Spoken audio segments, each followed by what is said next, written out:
അങ്ങനെ ജാസ്മിന്റെ ക്യാപ്റ്റൻസി എത്തിയിരിക്കുകയാണ്. ക്യാപ്റ്റൻ ആയതിനു ശേഷം ഫസ്റ്റ് കാര്യം എന്ന് പറയുന്നത് പവർ ടീമിനെ തെരഞ്ഞെടുക്കുക എന്നുള്ളതാണ്. പവർ ടീമിനെ ജാസ്മിൻ തെരഞ്ഞെടുത്തു കഴിഞ്ഞു. പവർ ടീമിൽ വന്നിട്ടുള്ള മെമ്പേഴ്സ്, ഒന്ന് ഗബ്രി, നമുക്കറിയാം ഗബ്രിയെ തെരഞ്ഞെടുക്കുമെന്നുള്ള കാര്യത്തിൽ യാതൊരു സംശയമില്ലാത്ത കാര്യമാണ്. രണ്ടാമതായി റസ്മിനും തെരഞ്ഞെടുക്കുമെന്നുള്ള കാര്യത്തിൽ നമുക്ക് സംശയിക്കേണ്ട യാതൊരു കാര്യമില്ല.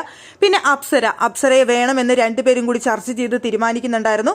അതിലേക്ക് പിന്നീട് എത്തിയ വ്യക്തി എന്ന് പറയുന്നത് അർജുനാണ്. അങ്ങനെ 4 പേരാണ് ഇപ്പോൾ പവർ ടീമിലേക്ക് തെരഞ്ഞെടുത്തിട്ടുള്ളത്. പുതിയതായി വന്ന 6 മെമ്പേഴ്സിനെയും പവർ ടീമിലേക്ക് ജാസ്മിൻ തെരഞ്ഞെടുത്തില്ല. ജാസ്മിൻ തന്നെ കഴിഞ്ഞ ദിവസം പറയുന്നുണ്ടായിരുന്നു, പുതിയതായി വന്നവരെല്ലാവരും പുറത്ത് നിൽക്കട്ടെ, ആദ്യം റൂമിലേക്ക് ആദ്യം തന്നെ അവർ കയറണ്ട എന്നാണ് ജാസ്മിന്റെ തീരുമാനം. എന്തായാലും ആ തീരുമാനം പോലെ തന്നെ അത് ചെയ്തു. അതുമാത്രമല്ല, അവിടെ ഇതുവരെ ഉണ്ടായിരുന്ന ഗ്രൂപ്പുകളെ മുഴുവൻ സ്പ്ലിറ്റ് ചെയ്തിരിക്കുകയാണ് ജാസ്മിൻ. എല്ലാ ഗ്രൂപ്പുകളെയും സ്പ്ലിറ്റ് ചെയ്തു, പല റൂമുകളാക്കി. അവിടെ ഗ്രൂപ്പ് ഉണ്ടായിരുന്ന എല്ലാവരെയും സ്പ്ലിറ്റ് ചെയ്ത് പലയിടത്തേക്ക് ആക്കി ജാസ്മിൻ. ഒരു അപാര ഗെയിം പ്ലാൻ തന്നെയാണ് ജാസ്മിൻ അവിടെ നടത്തിയത്. എന്തായാലും പവർ റൂമിലേക്ക് വരുന്നതിന് മുമ്പ് എല്ലാവരും പുഷ്പഹാരവും ഇതൊക്കെ ഇട്ട് പുഷ്പമൊക്കെ ഇട്ട് പവർ റൂമിലോട്ട് എല്ലാവരെയും ആനയിച്ചു.